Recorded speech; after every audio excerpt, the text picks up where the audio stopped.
اس دنیا میں اپنی ضرورت سے زیادہ نہ چاہو۔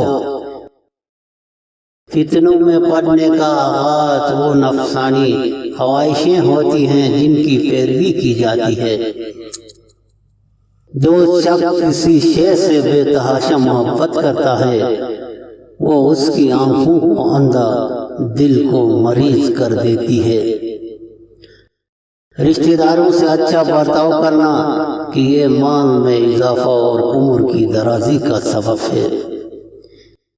جو اپنے لیے پسند کرتے ہو وہیں دوسروں کے لیے پسند کرو، اور جو اپنے لیے نہیں چاہتے اسے دوسروں کے لیے بھی نہ چاہو۔ جس طرح چاہتے ہو کہ تم پر زیادتی نہ ہو، یوں ہی دوسروں پر بھی زیادتی نہ کرو۔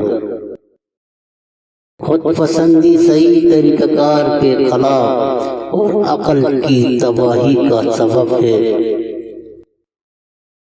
روزی کمانے میں کوشش کرو اور دوسروں کے خزانچی نہ بنو۔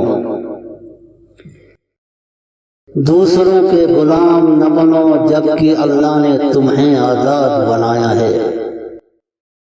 اس بلائی میں کوئی بلائی نہیں جو برائی کے ذریعے حاصل ہو۔ انسان اپنے رازوں کو خود ہی چھپا سکتا ہے۔ خبردار، امیدوں کے سہارے پر نہ بیٹھے رہنا، کیونکہ امیدیں احمقوں کا سرمایہ ہوتی ہیں۔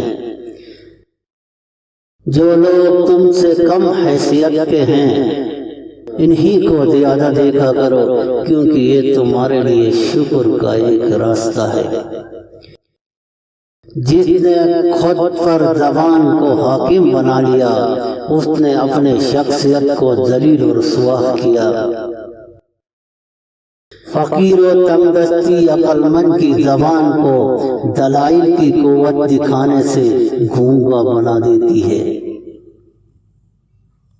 عقل مند کی زبان اس کے دل کے پیچھے ہے اور بے وقوف کا دل اس کی زبان کے پیچھے ہے۔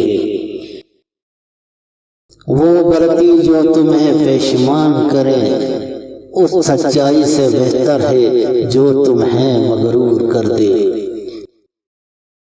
مجھے تعجب ہے متکبر و مغرور پر جو کل ایک نطفہ تھا اور کل کو مردار ہوگا۔ تین چیزیں آدمی کو جلانے اور ہلاک کرنے والی ہیں: دولت مندی کے بعد فقیر و تنگ دستی، عزت کے بعد ذلت، عزیز و اقارب کی فوتگی۔